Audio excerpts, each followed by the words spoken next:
તો ચાલો મિત્રો હવે બીજાશયના સ્થાનના આધારે આપણે પુષ્પના પ્રકાર જોઈશું. બીજાશયના સ્થાનના આધારે પુષ્પના પ્રકાર એટલે શું? પુષ્પાસન ઉપર બીજાશયની સાપેક્ષે વજ્રપત્ર, દલચક્ર અને પુંકેસર ચક્રનું સ્થાન. બીજાશયના સ્થાનના આધારે એનો મતલબ કે પુષ્પાસન ઉપર બીજાશયની સાપેક્ષે વજ્રચક્ર, દલચક્ર અને પુંકેસર ચક્રનું સ્થાન કેવું હોય?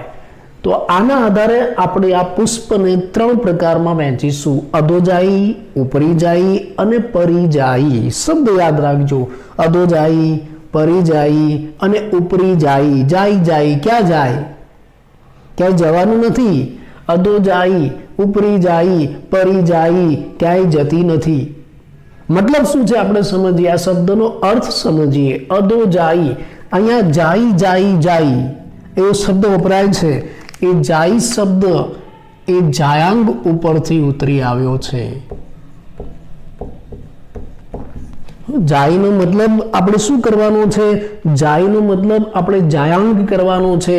અને જાયાંગનો મતલબ શું થાય ખબર છે તમને?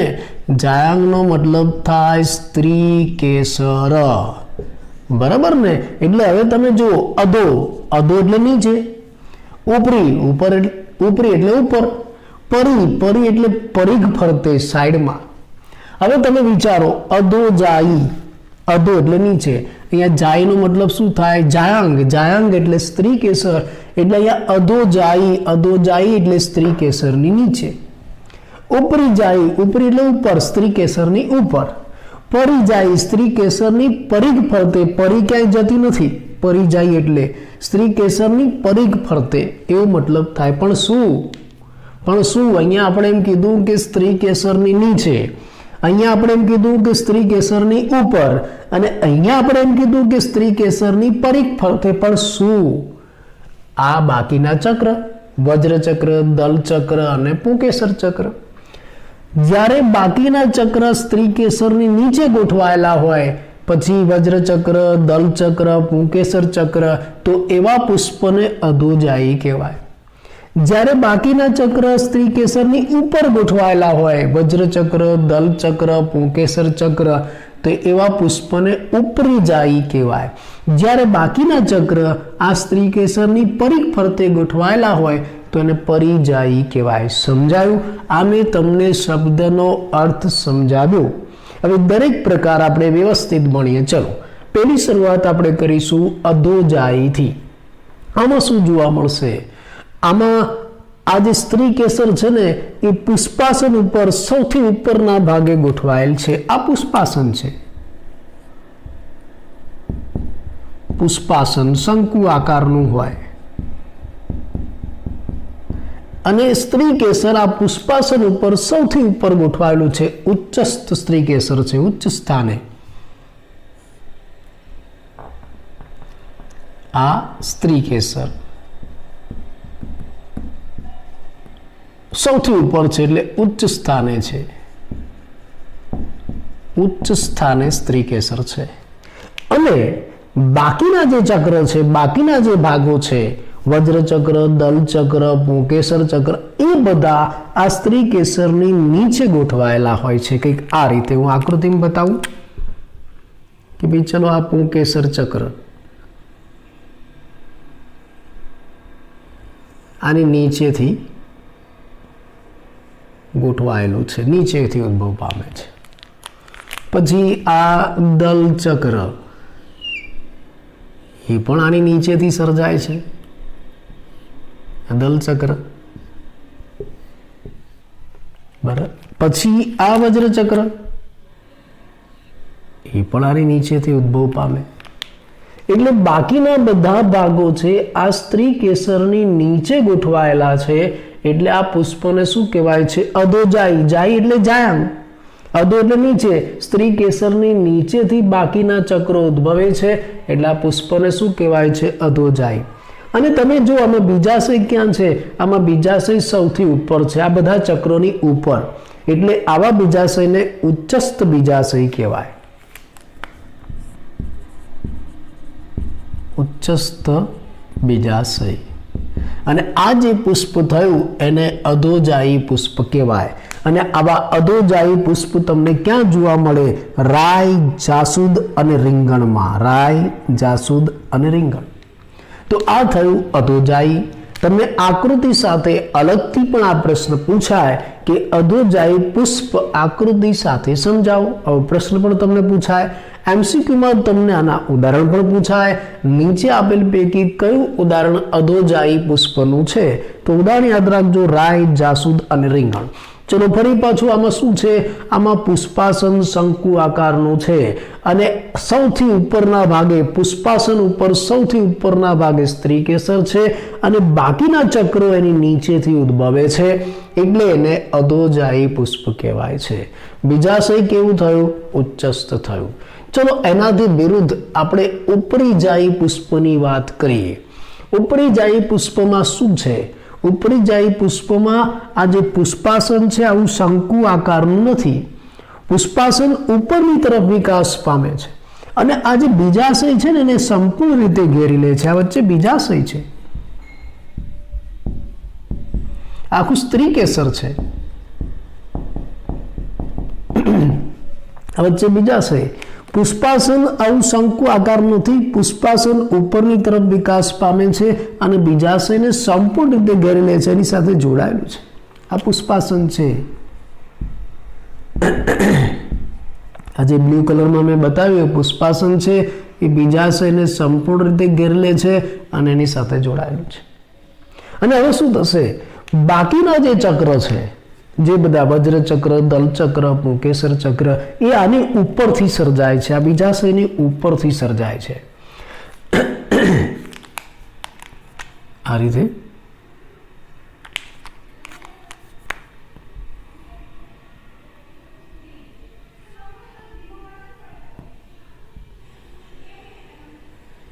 આ પુંકેસર ચક્ર,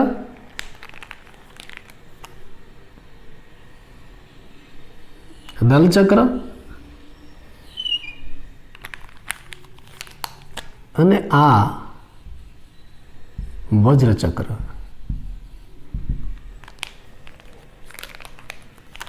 આ વજ્ર ચક્ર એટલે જો બાકીના ચક્રો છે બધા બીજાશયની ઉપરથી, સ્ત્રી કેસરની ઉપરથી સર્જાય છે, માટે આ પુષ્પને શું કહેવાય છે? ઉપરીજાયી. ચલો આમાં બીજાશય ક્યાં છે? આ બધા ચક્રોની નીચે. આમાં બીજાશય ક્યાં હતું? આ બધા ચક્રોની ઉપર. આ બધા જે ચક્રો છે એની ઉપર. અહીંયા બીજાશય ક્યાં છે? આ બધા ચક્રોની નીચે. એટલે બીજાશય અધસ્થ કહેવાય છે. અધસ્થ બીજાશય.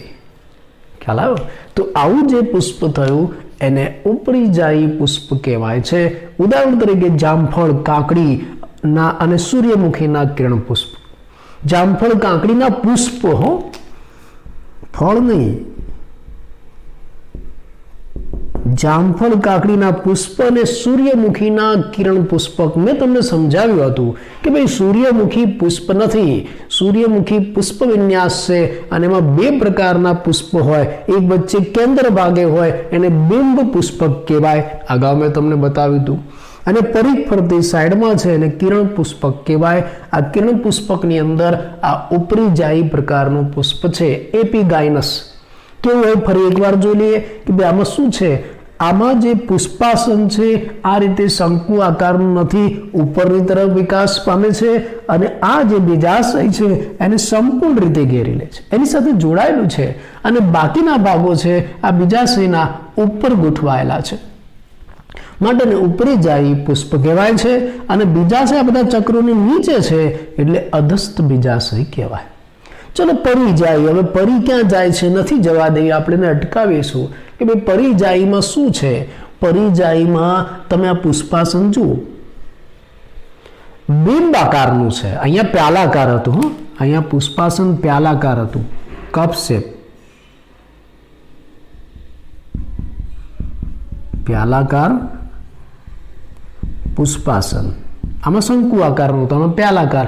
આમાં પુષ્પાસન બિંબાકારનું છે.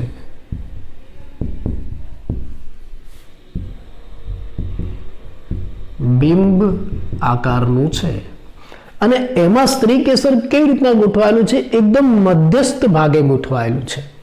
આમાં સ્ત્રી કેસર, આ સ્ત્રી કેસર છે એકદમ મધ્યસ્થ ભાગે ગોઠવાયેલું છે. સ્ત્રી કેસર એ મધ્યસ્થ સ્થાને ગોઠવાયેલું છે. મધ્યસ્થ સ્થાને એટલે શું, જો હું તમને સમજાવું. આમાં સ્ત્રી કેસર ક્યાં હતું? ઉપર, ઉચ્ચસ્થ. આમાં સ્ત્રી કેસર ક્યાં હતું? નીચે. પુષ્પાસનની ઉપર અહીંયા સ્ત્રી કેસર હતું, અહીંયા પુષ્પાસનની નીચે સ્ત્રી કેસર હતું, અહીંયા ઉપર પણ નથી, નીચે પણ નથી, વચ્ચે છે. એમ મધ્યસ્થ સ્થાને સ્ત્રી કેસર પુષ્પાસનના મધ્યસ્થ સ્થાને છે.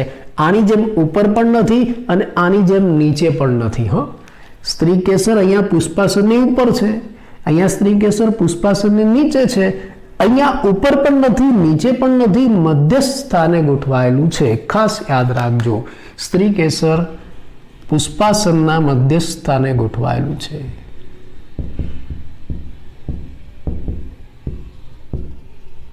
મધ્યસ્થ સ્થાને છે, બરાબર. અને બરાબર એ જ સ્થાને, આ જે સ્થાને સ્ત્રી કેસર ગોઠવાયેલું છે પુષ્પાસન ઉપર, બરાબર એ જ સ્થાને, એ જ ઊંચાઈએ બાકીના ભાગો, બાકીના ચક્રો પણ ગોઠવાયેલા છે. બરાબર એ જ સ્થાને.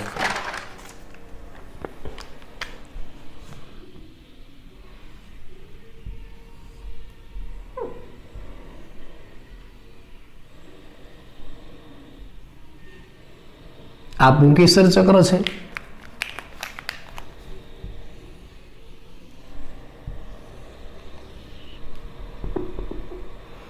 દલ ચક્ર છે. આ વજ્ર ચક્ર છે. બરાબર, બાકીના એ જ સ્થાને, જે સ્થાને પુષ્પાસન ઉપર સ્ત્રી કેસર ગોઠવાયેલું છે એ જ સ્થાને, એ જ ઊંચાઈએ બાકીના ચક્ર પણ ગોઠવાયેલા છે. પુંકેસર ચક્ર, દલ ચક્ર અને વજ્ર ચક્ર એ જ સ્થાને ગોઠવાયેલા છે, એ જ લેવલમાં ગોઠવાયેલા છે. જો પરિખ ફરતે છે એટલે એને પરિજાયી પુષ્પ કહેવાય છે. ચલો, આમાં બીજાશય કેવું છે? જો આગળ આ બીજાશય ક્યાં હતું? બીજાશય આ બાકીના ચક્રોથી ઉપર હતું, અહીંયા બીજાશય બાકીના ચક્રોથી નીચે હતું, અને અહીંયા તમે બીજાશય જુઓ, આ બાકીના ચક્ર છે ને એના કરતા અડધું ઉપર છે ને અડધું નીચે છે, એના કરતા અડધું નીચે. એટલે આવા બીજાશયને અર્ધ અધસ્થ બીજાશય કહેવાય. અર્ધ અધસ્થ બીજાશય. આને આપણે પરિજાયી પુષ્પ કહીશું. સામા જોવા મળે આલુ. શું આલુ? એમ નહીં, આલુ, જરદાળુ, ગુલાબ. આલુ, જરદાળુ. શું આલુ? જરદાળુ અને ગુલાબ. શેના ઉદાહરણ છે? પરિજાયી પુષ્પના. ફરી એકવાર, પરિજાયી પુષ્પ છે, એમાં પુષ્પાસન બિંબ આકારનું છે, અને સ્ત્રી કેસર ક્યાંય ઉપર કે નીચે નથી, મધ્યમાન સ્થાને ગોઠવાયેલું છે, અને બાકીના જે ચક્રો છે ને એ પણ મધ્યમાન સ્થાને ગોઠવાયેલા છે, એ જ ઊંચાઈએ, એ જ પરિઘમાં, એટલે એને પરિજાયી પુષ્પ કહેવાય. આ બીજાશય અડધું ઉપર અને અડધું નીચે છે આ ચક્ર કરતા, એટલે બીજાશય અર્ધ અધસ્થ કહેવાય. ઉદાહરણ તરીકે આલુ, જરદાળુ અને ગુલાબ. તો આ થઈ ગયા બીજાશયના સ્થાનના આધારે પુષ્પના 3 પ્રકાર. આકૃતિઓ પણ તમને પરીક્ષામાં પૂછાય અને આ તમને તફાવત સ્વરૂપે પણ પૂછાય. 3 પ્રકાર ટૂંકમાં ફરી એકવાર પણ આપણે એને જોઈશું. ઇંગ્લિશ નામ પણ કહી દઉં. અધોજાયી એટલે હાઇપોગાયનસ, ઉપરીજાયી એટલે એપિગાયનસ, પરિજાયી એટલે પેરીગાયનસ, એવું એને કહેવાશે. ચલો ફરી એકવાર ઝડપથી ટૂંકમાં આને સમજી લઈએ. બીજાશયના સ્થાનના આધારે પુષ્પના પ્રકાર એટલે કોનું સ્થાન? બીજાશયની સાપેક્ષે વજ્રચક્ર, દલચક્ર અને પુંકેસર ચક્રનું સ્થાન. 3 પ્રકાર કયા? અધોજાયી, ઉપરીજાયી અને પરિજાયી. અધોજાયી એમાં શું છે? એમાં સ્ત્રી કેસર સૌથી ઉપર છે અને બાકીના ચક્રો એની નીચેથી સર્જાય છે, એટલે અધોજાયી કહેવાય. બીજાશય કેવું છે? બીજાશય ઉચ્ચસ્થ છે. ઉદાહરણ રાઈ, જાસૂદ, રીંગણ. ઉપરીજાયી આમાં જે પુષ્પાસન છે બધું વિકાસ પામે છે, બીજાશયને સંપૂર્ણ રીતે ઘેરી લે છે અને બાકીના ચક્ર બીજાશયની ઉપરથી સર્જાય છે. બીજાશય કેવું છે? બીજાશય નીચે છે, અધસ્થ બીજાશય. ઉદાહરણ તરીકે જામફળ, કાકડીના પુષ્પ અને સૂર્યમુખીના કિરણ પુષ્પક. ચલો પરિજાયી એમાં પુષ્પાસન બિંબાકારનું છે અને આ જે સ્ત્રી કેસર છે ને મધ્યમાન સ્થાને ગોઠવાયેલું છે અને બાકીના ચક્ર પણ એ જ ઊંચાઈથી નિર્માણ પામે છે. આને પરિજાયી પુષ્પ કહેવાય. અને આમાં બીજાશય અડધું નીચે છે, અર્ધ અધસ્થ બીજાશય. ઉદાહરણ તરીકે આલુ, જરદાળુ અને ગુલાબ. તો આ બીજાશયના સ્થાનના આધારે પુષ્પના પ્રકાર પૂરા કર્યા. તો આની સાથે આપણો પુષ્પનો અભ્યાસ પૂરો થયો.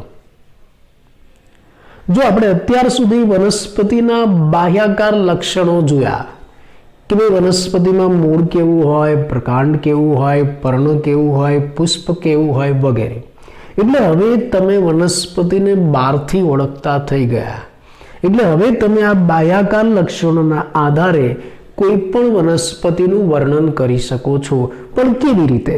ચલો આપણે એનું વર્ણન કરવું છે. હવે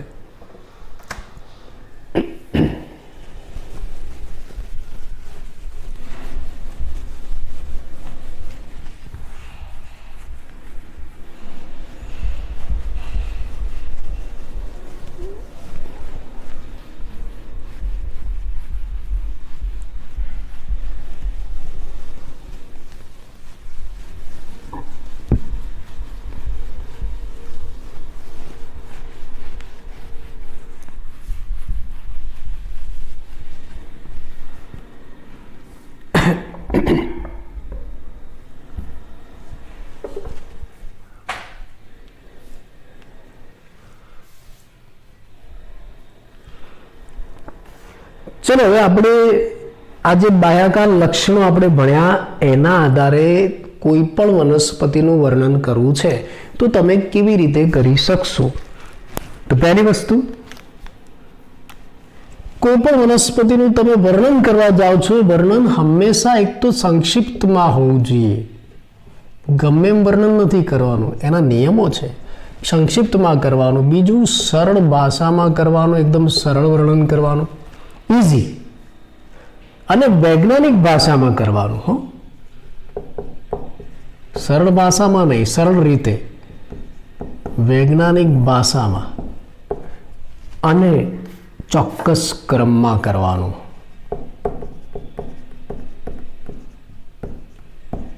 એટલે માની લો કે હવે તમને બાહ્યાકાર લક્ષણો આવડી ગયા અને આ બાહ્યાકાર લક્ષણો ઉપરથી તમારે કોઈ વનસ્પતિનું વર્ણન કરવું છે. તમે ગયા ફિલ્ડમાં, બગીચામાં, ખેતરમાં અને એને જોઈને અથવા તો તમારી આસપાસ જે વનસ્પતિઓ છે એનું વર્ણન કરવાનું તમારે ચાલુ કરવું છે.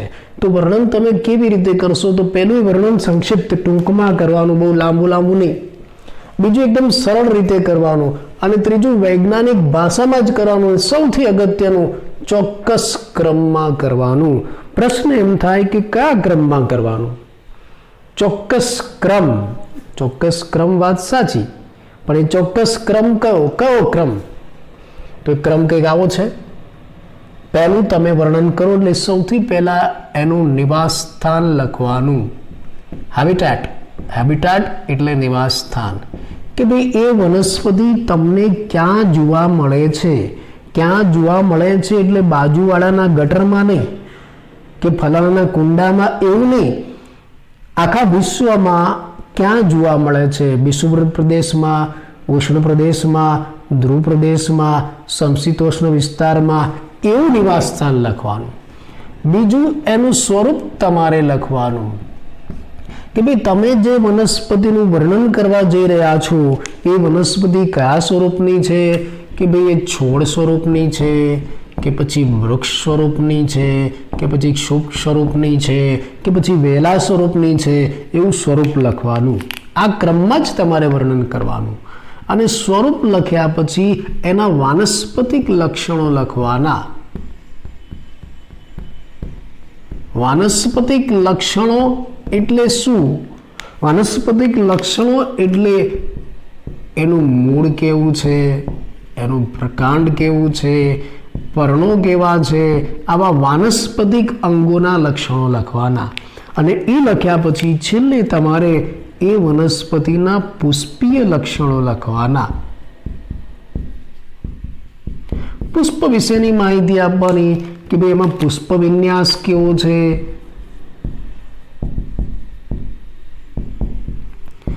એમાં પુષ્પના પ્રકાર કેવા છે,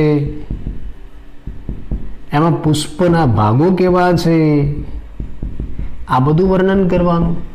એને પુષ્પીય લક્ષણો કહેવાય. આટલું કર્યા પછી છેલ્લે તમારે આ જે વનસ્પતિ છે એનું પુષ્પસૂત્ર અને પુષ્પાકૃતિ બનાવવી પડશે. આટલું વર્ણન કર્યા પછી તમારે વનસ્પતિનું પુષ્પસૂત્ર અને પુષ્પાકૃતિ બનાવવી પડશે. આ વર્ણન તમને આગળ શીખેલા લક્ષણો ઉપરથી આવડશે. નવી વસ્તુ તમારી પાસે આવી પુષ્પસૂત્ર અને પુષ્પાકૃતિ કેવી રીતે બનાવાય હવે આપણે સમજીએ. એ પહેલા ફરી એકવાર માન લો કે તમારે કોઈ વનસ્પતિનું વર્ણન કરવું છે તો ચોક્કસ ક્રમમાં જ વર્ણન થશે. કયા ક્રમમાં થશે? પહેલું શું આવશે? નિવાસસ્થાન. નિવાસસ્થાન પછી વનસ્પતિનું સ્વરૂપ, કયા સ્વરૂપમાં છે, છોડ, શુભ, વૃક્ષ વગેરે. પછી એના વાનસ્પતિક લક્ષણો એટલે કે મૂળ પ્રકાર પર્ણના લક્ષણો, પછી પુષ્પીય લક્ષણો, પુષ્પ વિશેની બધી માહિતી, અને છેલ્લે પુષ્પસૂત્ર અને પુષ્પાકૃતિ. તો હવે પુષ્પસૂત્ર કેવી રીતના બનાવાય? નવી બાબત તમારી પાસે આવી, પુષ્પસૂત્ર. તમને એમ થાય સૂત્રો તો આપણે ગણિતમાં, ફિઝિક્સમાં, કેમિસ્ટ્રીમાં વાપરીએ, આ બાયોલોજીમાં સૂત્ર આવ્યા અને એ પાછા પુષ્પસૂત્ર કેવી રીતના બનાવાય? પુષ્પચક્રના ઘટકો પરથી તમને જે પુષ્પ આપ્યું એમાં વજ્રચક્ર હોય, દલચક્ર હોય, સ્ત્રીકેસર ચક્ર, પુંકેસર ચક્ર, આ બધા ચક્ર છે ને એના માટે તમારે સંજ્ઞા વાપરવાની કે વજ્રચક્રની આ સંજ્ઞા, દલચક્રની આ સંજ્ઞા, એ સંજ્ઞા મૂકવાની અને એની સંખ્યા બાજુમાં લખવાની અને જે સૂત્ર બને એને પુષ્પસૂત્ર કહેવાય, ફ્લોરલ ફોર્મ્યુલા. એટલે પુષ્પસૂત્ર તમારે બનાવવું હશે તો જુદા જુદા ચક્રો માટે અંદર સંજ્ઞાઓ વપરાશે. તો સૌથી પહેલા તમને સંજ્ઞાઓ આવડવી જોઈએ. તો પ્રશ્ન એમ થાય કે પુષ્પસૂત્ર બનાવવા માટે કઈ સંજ્ઞાઓ વપરાય? આપણે સંજ્ઞાઓનો પરિચય આપીએ, ખૂબ જ અગત્યનું, જે તમને MCQમાં પણ પૂછાતું હોય છે અને ટૂંકા પ્રશ્નમાં પણ પૂછાતું હોય છે.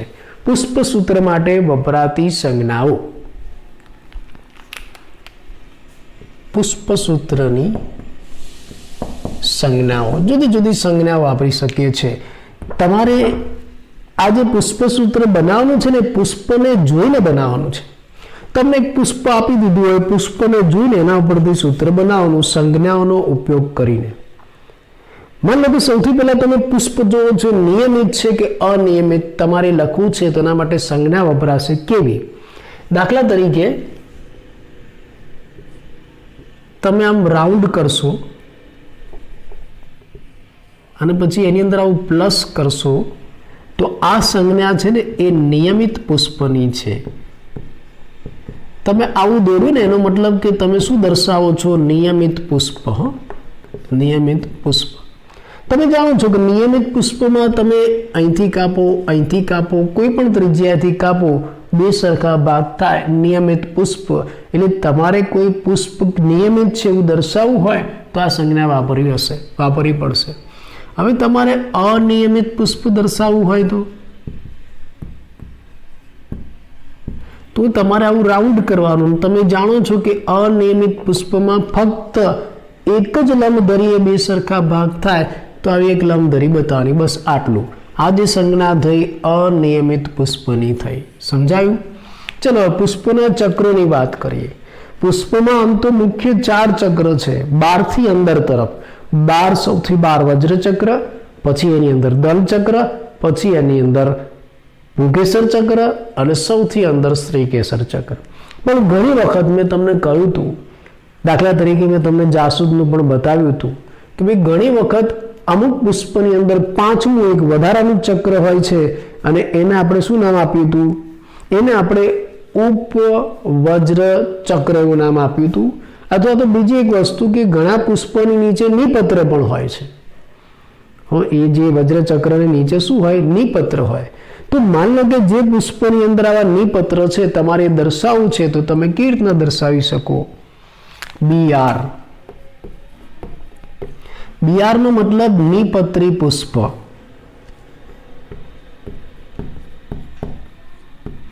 કે ભાઈ પુષ્પમાં નીચે નિપત્ર છે કે નહીં, વધારાનો એક ચક્ર છે કે નહીં, જો હોય તો એ પુષ્પને શું કહેવાય? નિપત્રી પુષ્પ. BR. BR એટલે બ્રેક્ટિએટ. BR શબ્દ ઇંગ્લિશનો છે, ઇંગ્લિશમાં એને બ્રેક્ટિએટ કહેવાય છે. માન લો કે નિપત્ર નથી તો EBR, ઈ બ્રેક્ટિએટ, અનિપત્ર, આવો મતલબ થશે. ચલો હવે પુષ્પ કેવું છે એની લિંગની વાત કરીએ. તમારે પુષ્પ જોવાનું, એમાં લિંગ કેવી છે. માન લો કે પુષ્પ ખાલી નર પુષ્પ છે તો એને દર્શાવવા માટે તમારે આ સંજ્ઞા વાપરવાની, જાણીતી છે, બધે વપરાય છે નર માટે, રાઉન્ડ કરીને એરો. અને જો માદા પુષ્પ હોય તો રાઉન્ડ કરીને નીચે પ્લસ. માદા પુષ્પ દરેક માટે વપરાય છે. અને માન લો કે ઉભયલિંગી પુષ્પ છે એટલે કે દ્વિલિંગી પુષ્પ છે તો એને આ રીતે બાયસેક્સ્યુઅલ આ રીતે દર્શાવાય છે. ઉપર નરનો એરો પણ આવી ગયો, નીચે માદાનું પ્લસ પણ આવી ગયું. આ નર પુષ્પની નિશાની, આ માદા પુષ્પની અને આ ઉભયલિંગી પુષ્પની છે. હવે તમે જ્યારે કોઈ લાક્ષણિક પુષ્પ લો છો તો એની અંદર મુખ્ય 4 ચક્રો હોય છે. એને કેવી રીતના દર્શાવાય? ચલો સૌથી બહારનું જે વજ્ર ચક્ર છે આપણે એની વાત કરીએ. આમ તો વજ્ર ચક્રને ઇંગ્લિશમાં કેલિક્સ કહેવાય છે. એના સ્પેલિંગમાં ક્યાંય કે નથી આવતો, પણ આ વજ્ર ચક્રને દર્શાવવા માટે કેની સંજ્ઞા વપરાય છે. કે એટલે વજ્રપત્ર, આવું થશે, બરાબર ને? હવે વજ્રપત્ર દર્શાવવા માટે, વજ્ર ચક્રને દર્શાવવા માટે તમે કે તો લખ્યું, પણ કેટલા વજ્રપત્ર? જેટલા વજ્રપત્ર ને એ સંખ્યાની બાજુમાં લખવાની. માન લો કે આ રીતે K5 તો 5 વજ્રપત્ર, K4 તો 4 વજ્રપત્ર, K6 તો 6 વજ્રપત્ર, એમ આવું થશે. એટલે માન લો કે હું આવું લખું છું K5 4 6 વગેરે. મેં અહીંયા લખ્યું કે K4, તો એનો મતલબ શું થયો? વજ્રપત્રો, કે એટલે વજ્રપત્ર, વજ્રચક્ર, એમાં કેટલા વજ્રપત્રો? 4 વજ્રપત્રો છે. પણ જો હું આ 4 લખ્યું છે ને સંખ્યા, એની ફરતે આવું કૌંસ કરી દઉં તો આ જે 4 વજ્રપત્ર છે ને, કૌંસનો મતલબ જોડાયેલા, આ 4 વજ્રપત્રો જોડાયેલા છે. એટલે મેં લખ્યું કે 4 અને 4 ને મેં કૌંસમાં દર્શાવ્યું, તેનો મતલબ શું થયો? 4 યુક્ત વજ્રપત્રો. આ સંજ્ઞા તમને શું કહે છે? કે આ પુષ્પની અંદર 4 યુક્ત વજ્રપત્ર છે. પણ હવે હું કૌંસ નથી કરતો, એમને K4 લખું છું તો વજ્રપત્ર તો 4, પણ કૌંસ કાઢી નાખ્યો એટલે મુક્ત, 4 મુક્ત વજ્રપત્રો એવું થાય. એટલે તમારે વજ્રચક્ર દર્શાવવું છે તો એના માટેની સંજ્ઞા કઈ થઈ? કે સંજ્ઞા વાપરવાની. એમાં વજ્રપત્રોની સંખ્યા કેટલી? બાજુમાં લખવાની. 5 હોય તો 5, 4 હોય તો 4, 6 હોય તો 6, એ સંખ્યા તમે લખી. હવે માન લો કે આ વજ્રપત્ર જોડાયેલા છે તો એ જે સંખ્યા લખી એને કૌંસમાં દર્શાવવાની, તો આ વજ્રપત્રો જોડાયેલા થઈ ગયા, 4 યુક્ત વજ્રપત્રો. માન લો કે હું કૌંસ કાઢી નાખું તો 4 મુક્ત વજ્રપત્રો, આવું થશે. આ વજ્રચક્ર માટેની સંજ્ઞાઓ થઈ. ચલો વજ્રચક્ર પછી અંદરનું ચક્ર કયું આવશે? દલચક્ર. દલચક્રને ઇંગ્લિશમાં કોરોલા કહેવાય છે અને એના માટેની સંજ્ઞા સી જ વપરાય છે, કોરોલાનું સી. એટલે તમારે દલચક્ર દર્શાવવું છે તો એને તમે સી સંજ્ઞાથી દર્શાવી શકો છો. હવે આની જેમ આ જે દલચક્ર છે દલપત્રનું બનેલું, એની સંખ્યા અલગ અલગ હોય. એ જે સંખ્યા બાજુમાં લખવાની.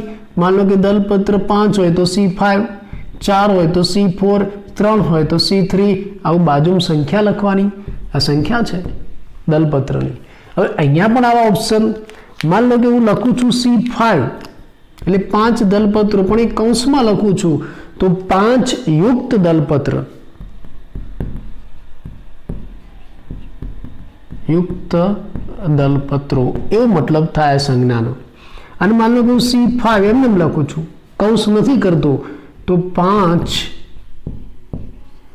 મુક્ત દલપત્રો એવો મતલબ થશે. સમજાયો અર્થ? 5 યુક્ત અને 5 મુક્ત દલપત્ર એવો મતલબ થાય. અને તમે જાણો છો કે ઘણા પુષ્પની અંદર આ વજ્રચક્ર અને દલચક્ર નથી હોતું, એની જગ્યાએ એક જ ચક્ર હોય છે જેને આપણે શું કહીએ છીએ? પરિપુષ્પ. અને એના ઘટકોને પરિપુષ્પ ચક્ર કહેવાય, પેરિયન્થ. પરિપુષ્પ ચક્ર અથવા તો પેરિયન્થ.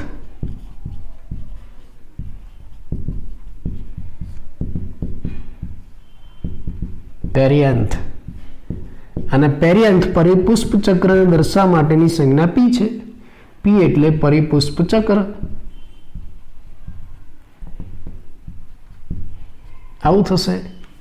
આમાં વજ્રચક્ર દલચક્ર નહીં હોય, બાર ફરતે એક જ ચક્ર હશે. એને નામ શું આપ્યું? પરિપુષ્પ ચક્ર.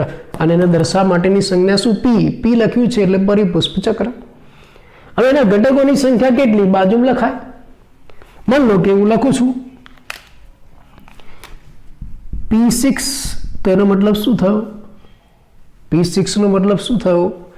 6 મુક્ત પરિપુષ્પો, 6 મુક્ત પરિપુષ્પ.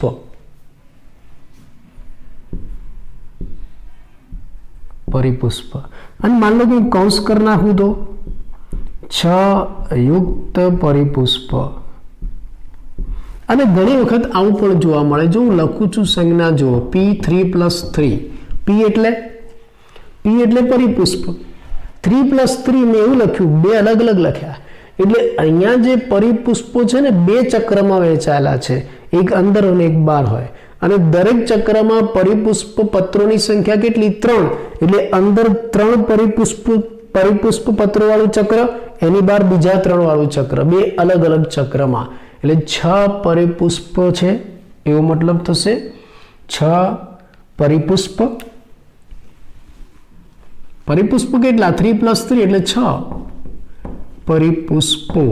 અને બેના ચક્રમાં, અને 2 ચક્રમાં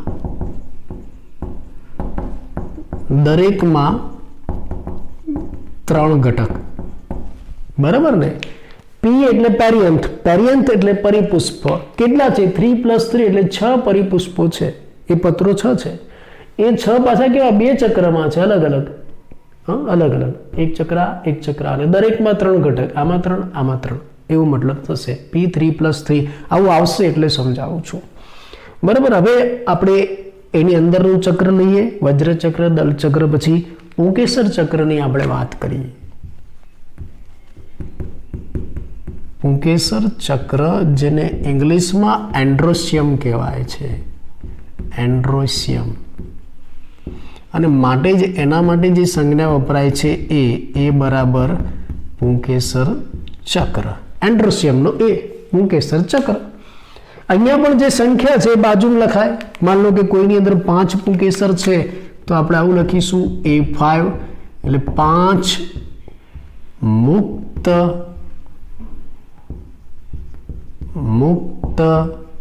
પુંકેસરો. કૌંસ નથી કર્યું એટલે મુક્ત. માન લો કે હું કૌંસ કરી દઉં A5, તો મતલબ શું થાય? 5 યુક્ત પુંકેસરો. સમજાય છે? માન લો હું લખી નાખું A0, મતલબ પુંકેસર ગેરહાજર.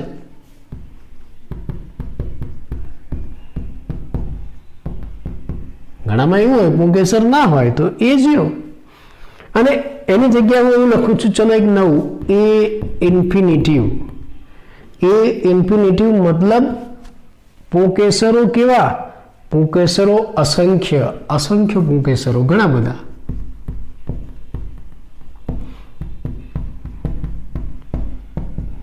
અસંખ્ય પુંકેસરો. આવું જોયું છે ક્યાંય? તમે જોયું છે જાસૂદમાં. જો આપણે જાસૂદમાં પેલા ગુચ્છાની જેમ પુંકેસરો બતાવ્યા હતા, ઘણા બધા હતા. આપણે ગણવા બેસતા નથી, એટલા બધા હતા. એટલે લખીશું નાખવાનું ઇન્ફિનિટિવ, અસંખ્ય પુંકેસરો. એટલે જાસૂદમાં A ઇન્ફિનિટિવ આવશે. ચલો બીજી એક નવી વસ્તુ તમને શીખવાડી દઉં. ઘણી વખત પુષ્પસૂત્રમાં આવી સંજ્ઞા વપરાય, CA. C એટલે શું? C એટલે શું? દલચક્ર.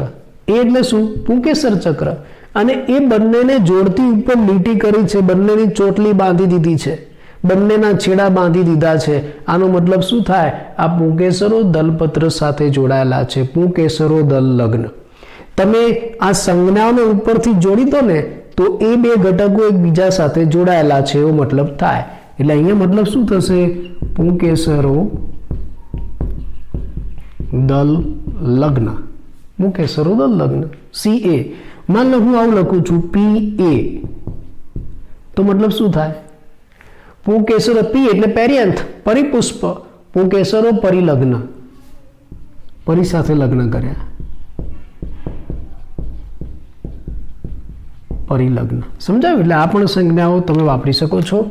અને સૌથી અંદરનું ચક્રમાં આપણે છેલ્લે જોઈએ સ્ત્રી કેસર ચક્ર.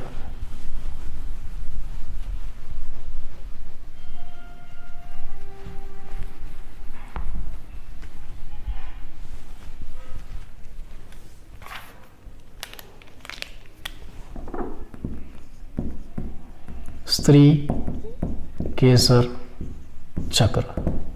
સ્ત્રી કેસર ચક્રને ઇંગ્લિશમાં ગાયનેશિયમ કહેવાય છે. ગાયનેશિયમ એટલે સ્ત્રી કેસર ચક્ર. અને માટે જ એના માટે જે સંજ્ઞા વપરાય છે જી બરાબર સ્ત્રી કેસર ચક્ર. આવું થશે. ચલો અહીંયા પણ બાજુમાં સ્ત્રી કેસરની સંખ્યા કેટલી બાજુમાં લખાય. માન લો કે G2 તો સ્ત્રી કેસરની સંખ્યા કેટલી થઈ 2, પણ કૌંસ નથી કર્યો એટલે શું 2 મુક્ત સ્ત્રી કેસર એવો મતલબ થાય.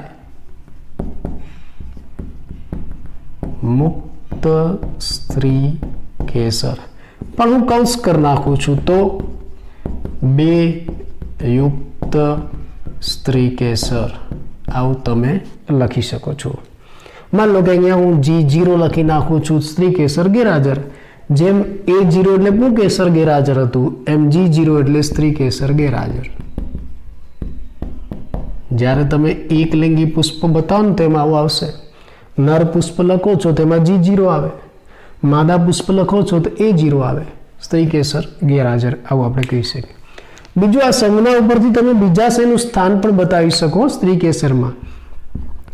માન લો કે જો આ 3 તમને બતાવું છું. આ G2 અને યુક્ત એટલે 2 યુક્ત સ્ત્રી કેસરો આ તો સાચું જ છે. આ ત્રણેયનો મતલબ એ જ થાય 2 યુક્ત સ્ત્રી કેસર. 2 યુક્ત સ્ત્રી કેસર. 2 યુક્ત સ્ત્રી કેસર. આ ત્રણેયનો મતલબ તો આ જ થાય. પણ હવે આમાં મારે બીજાશયનું સ્થાન બતાવવું છે. કેવી રીતના બતાવાય?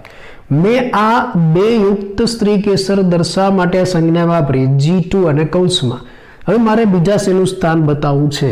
માન લો હું અહીંયા નીચે લીટી કરું તો આનો મતલબ શું થયો ખબર છે? બીજાશય ઉચ્ચસ્થ આપણે હમણાં જોયું હતું ને એમ. બીજાશય ઉચ્ચસ્થ આવો મતલબ થાય. અને માન લો હું આની ઉપરના ભાગે લીટી કરું છું, નીચે ને ઉપર, આ ઉપરના ભાગે તો બીજાશય અધસ્થ.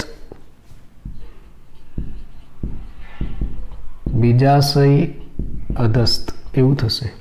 અને હું અહીંયા વચ્ચે સાઈડમાં લીટી કરું છું, આમ ઉપર પણ નહીં અને નીચે પણ નહીં, તો બીજાશય અર્ધ અધસ્થ. યાદ છે ને હમણાં જ આપણે જોયું. એટલે તમે આ સંજ્ઞા દ્વારા બીજાશયનું સ્થાન પણ બતાવી શકો છો અર્ધ અધસ્થ. બરાબર? એટલે આ રીતે તમે જ્યારે કોઈ પણ વનસ્પતિનું વર્ણન કરો છો અને તો એની અંદર જ્યારે તમે પુષ્પસૂત્ર બનાવશો તો આવી સંજ્ઞાઓ અંદર વપરાય છે. બરાબર? પહેલાં તમારે વનસ્પતિનું વર્ણન કરવું છે તો વર્ણન કેવું હશે? એકદમ સંક્ષિપ્ત, સરળ, વૈજ્ઞાનિક ભાષામાં અને ચોક્કસ ક્રમમાં. કયા ક્રમમાં હોવું જોઈએ? તો સૌથી પહેલાં તમારે વનસ્પતિનું નિવાસ સ્થાન લખવાનું, પછી એનું સ્વરૂપ લખવાનું, પછી વાનસ્પતિક લક્ષણો અને પછી પુષ્પીય લક્ષણો. પુષ્પીય લક્ષણો લખ્યા પછી તમારે પુષ્પસૂત્ર અને પુષ્પાકૃતિ બનાવવી પડે. પુષ્પસૂત્ર બનાવવા માટે તમને કેટલીક સંજ્ઞાઓ આવડવી જોઈએ. આ બધી સંજ્ઞાઓ તમને પરીક્ષામાં પૂછાય અને પ્રેક્ટિકલી તમે જ્યારે પણ પુષ્પસૂત્ર બનાવશો ત્યારે આ બધી સંજ્ઞાની જરૂર પડશે. તમારે હાથમાં એક પુષ્પ રાખીને પુષ્પસૂત્ર બનાવવાનું છે. કેવી રીતે બનાવવું તમને શીખવાડીશ, પણ એની માટે તમને પહેલાં આ બધી સંજ્ઞાઓ આવડવી જોઈએ. શેની છે એકવાર યાદ કરી લેજો. જોઈએ આપણે સંજ્ઞા. માન લો કે નિયમિત પુષ્પ તમારે દર્શાવવું છે તો આવું રાઉન્ડ કરીને પ્લસ કરી દેવાનું. અનિયમિત પુષ્પ દર્શાવવું છે તો આવું રાઉન્ડ કરીને એક ઊભી લીટી કરી દેવાની. કોઈ પુષ્પમાં નિપત્ર છે એવું તમારે દર્શાવવું છે તો આગળ BR લખી નાખવાનું. BR એટલે બ્રેક્ટિએટ, બ્રેક્ટિએટ એટલે નિપત્ર. નિપત્ર નથી એવું તમારે દર્શાવવું છે તો EBR લખી નાખો. EBR એટલે બ્રેક્ટિએટ, નિપત્ર નથી. હવે પુષ્પ કેવું છે? એકલિંગી, ઉભયલિંગી, નર, માદા, તેને દર્શાવવા માટેની સંજ્ઞા જે તમને આવડે છે. નર પુષ્પ દર્શાવવા માટે આ રીતે એરો કરી દેવાનો. માદા પુષ્પ દર્શાવવા માટે રાઉન્ડ કરીને નીચે પ્લસ કરવાનું. ઉભયલિંગી બાયસેક્સ્યુઅલ આ રાઉન્ડ ઉપર એરો નીચે પ્લસ. આને તો તમે જાણો જ છો. હવે તમારે પુષ્પના 4 ચક્રો બતાવવા છે. સૌથી પહેલી શરૂઆત તમે 12 થી કરશો. 12 કયું છે? વજ્રચક્ર. વજ્રચક્રને આમ તો ઇંગ્લિશમાં કેલિક્સ કહેવાય છે, પણ એના માટે સંજ્ઞા વપરાય છે કે, સી નહીં. કેલિક્સના સ્પેલિંગમાં સી આવે, પણ અહીંયા સી નથી વપરાતો, કે વપરાય છે. એટલે કે બરાબર વજ્રચક્ર. તમે વજ્રચક્ર માટે કે લખ્યો, પછી એ વજ્રચક્રમાં વજ્રપત્રો કેટલા એની સંખ્યા બાજુ લખવાની. 5 4 6. 5 લખો છો તો 5 વજ્રપત્રો, 4 લખો છો તો 4 વજ્રપત્ર, 6 લખો છો તો 6. આ રીતે દર્શાવાય કે 4. પણ અહીંયા મેં કૌંસ કર્યો, એનો મતલબ કે આ વજ્રપત્રો જોડાયેલા છે. કૌંસનો મતલબ તમે કોઈ સંખ્યા કૌંસમાં લખો છો, એનો મતલબ કે ઘટકો જોડાયેલા છે. કે 4 4 યુક્ત વજ્રપત્રો, કૌંસ નથી કરતા તો 4 મુક્ત વજ્રપત્રો. આ વજ્રચક્ર પછી અંદરનું ચક્ર આવે દલચક્ર. દલચક્રને ઇંગ્લિશમાં કોરોલા કહેવાય, અને એના માટે જે સંજ્ઞા વપરાય છે સી, કોરોલા ઉપરથી સી. એટલે તમારે જ્યારે દલચક્ર દર્શાવવું હોય તો ખાલી સી લખી નાખો, અને બાજુમાં એમાં રહેલા દલપત્રોની સંખ્યા લખવાની. માન લો કે 5 હોય તો C5 C4 C3 એવી રીતના. અને કૌંસ બનાવો છો તો જોડાયેલા તમે લખો છો. C5 કૌંસમાં 5 યુક્ત દલપત્રો. C5 હવે તમે કૌંસ નથી કરતા, 5 મુક્ત દલપત્રો. આ રીતે તમે દલચક્રને દર્શાવી શકો છો. પરિપુષ્પ ચક્ર, કેટલાક પુષ્પ એવા છે કે જેમાં વજ્રચક્ર દલચક્ર નથી, એક જ ચક્ર છે, પરિપુષ્પ ચક્ર. પેરિયન્થ ઇંગ્લિશમાં કહેવાય. એટલે એના માટે સંજ્ઞા વપરાય છે P, પરિપુષ્પ ચક્ર. માનો કે એની સંખ્યા 6 છે તો P6, 6 મુક્ત પરિપુષ્પો. પણ કૌંસમાં દર્શાવો તો 6 યુક્ત પરિપુષ્પો. ઘણી વખત આ પરિપુષ્પો છે એ 2 ચક્રમાં ગોઠવાયેલા હોય, 3 + 3. એટલે કુલ 6 છે, પણ 2 ચક્રમાં 3 + 3, P3 + 3. પુંકેસર ચક્ર એને ઇંગ્લિશમાં એન્ડ્રોસિયમ કહેવાય. એન્ડ્રોસિયમનો એ આ સંકેત માટે વપરાય છે. પુંકેસર ચક્રને એ થી દર્શાવાય. તમે એ લખો એનો મતલબ કે તમે પુંકેસર ચક્ર લખ્યું. હવે એમાં એની સંખ્યા કેટલી? 5 પુંકેસર હોય તો A5, 5 મુક્ત પુંકેસર. પણ આ પુંકેસર માટે તમે 5 ને કૌંસમાં લખી નાખો છો તો A5 5 કૌંસમાં 5 યુક્ત પુંકેસર. કૌંસ એટલે જોડાયેલું. ઘણી વખત એવું થાય કે તમે માદા પુષ્પ લો તેમાં પુંકેસર હશે જ નહીં, A0 પુંકેસર ગેરહાજર. અને જાસૂદ જેવા પુષ્પ લેશો તો પુંકેસર ઘણા બધા ગુચ્છામાં ગોઠવાયેલા, A ઇન્ફિનિટિવ, અસંખ્ય પુંકેસર. ઘણી વખત આ જે સંજ્ઞા વપરાય છે એની ઉપર લીટી કરેલી હોય છે. લીટીનો મતલબ જોડાણ. દાખલા તરીકે અહીંયા CA, A એટલે પુંકેસર અને C એટલે દલચક્ર. એટલે અહીંયા પુંકેસર દલચક્ર સાથે, દલપત્ર સાથે જોડાયેલા છે એવો મતલબ થાય. પુંકેસરો દલ લગ્ન. PA પુંકેસરો પરિલગ્ન, એવું આપણે કહી શકીએ છીએ. છેલ્લે સૌથી અંદરનું ચક્ર સ્ત્રી કેસર ચક્ર, ગાયનોસિયમ એવું ઇંગ્લિશમાં કહેવાય. એટલે એના માટેની સંજ્ઞા G છે, સ્ત્રી કેસર ચક્ર. બાજુમાં એની સંખ્યા લખવાની G2 એટલે 2 મુક્ત સ્ત્રી કેસર. હું કૌંસમાં લખું તો 2 યુક્ત જોડાયેલા સ્ત્રી કેસર. માન લો કે તમે નર પુષ્પ લો છો તો એમાં સ્ત્રી કેસર નહીં હોય, G0 સ્ત્રી કેસર ગેરહાજર. હવે આ સ્ત્રી કેસરની સાથે તમે બીજાશયનું સ્થાન પણ દર્શાવી શકો. એના માટે તમારે શું કરવાનું? આની સાથે એક બીજી સંજ્ઞા વાપરવાની. આ રીતે માન લો કે આ G2 આપણે લખ્યા છે, યુક્ત સ્ત્રી કેસર છે 2. પણ માન લો તમે એમાં નીચે લાઈન કરો છો, અંડરલાઈન, તો એનો મતલબ એમ થયો કે અહીંયા બીજાશય ઉચ્ચસ્થ છે. ઉપર લાઈન કરો છો તો બીજાશય અધસ્થ છે. અને ઉપર એને નીચે નહીં, વચ્ચે લાઈન કરો છો તો બીજાશય અર્ધ અધસ્થ છે. આવી બધી સંજ્ઞાનો ઉપયોગ કરીને તમે પુષ્પસૂત્ર બનાવી શકો છો. અને તમે જ્યારે પુષ્પસૂત્ર બનાવો ત્યારે નિશ્ચિત ક્રમમાં બનાવવાનું. પહેલાં તમારે કોઈ પણ પુષ્પસૂત્ર બનાવો તેમાં નિયમિતતા લખવાની કે ભાઈ પુષ્પ નિયમિત છે કે અનિયમિત, આવું લખવાનું. પછી એ પુષ્પમાં નિપત્ર છે કે નથી એના વિશે લખવાનું કે ભાઈ BR છે કે પછી EBR, એના વિશે લખવાનું. પછી એ પુષ્પ ઉભયલિંગી છે કે એકલિંગી એના વિશે લખવાનું કે ભાઈ પુષ્પ આવું છે કે પછી નર છે કે માદા, એવું લખવાનું. અને પછી ક્રમશઃ ચક્રો લખવાના. ક્રમશઃ ચક્ર એટલે કયા? K, C, A, G. તમે જ્યારે કોઈ પણ પુષ્પનું પુષ્પસૂત્ર બનાવો તો આ ક્રમમાં બનાવવાનું. પહેલા એની શું લખવાની? નિયમિતતા. એ પુષ્પ કેવું છે? નિયમિત હોય તો ખાલી આ જ દોરવાનું. માની લો કે નિયમિત નથી તો એની જગ્યાએ આ દોરવાનું. પછી નક્કી કરવાનું, પુષ્પ જોઈને જ નક્કી કરવાનું છે કે એમાં નિપત્ર છે તો ખાલી બીઆર લખવાનું, નથી તો શું લખવાનું? ઈ બીઆર. પછી પુષ્પ કેવું છે? દ્વિલિંગી છે, ઉભયલિંગી તો આવું લખવાનું, નર હોય તો આવું લખવાનું, માદા હોય તો આવું, ત્રણેયમાંથી કોઈ પણ એક. પછી 4 ચક્ર ક્રમમાં જ લખવાના. પહેલું વજ્ર ચક્ર આવે, પછી દલ ચક્ર, પછી પુંકેસર અને પછી સ્ત્રીકેસર. અને બાજુમાં એની સંખ્યાઓ લખવાની. અહીંયા નંબર્સ આવશે, બરાબર ને? એટલે આ રીતે કોઈ પણ પુષ્પનું પુષ્પસૂત્ર બનાવી શકાય છે. હું તમને ઉદાહરણ સાથે આવતા લેક્ચરમાં સમજાવીશ.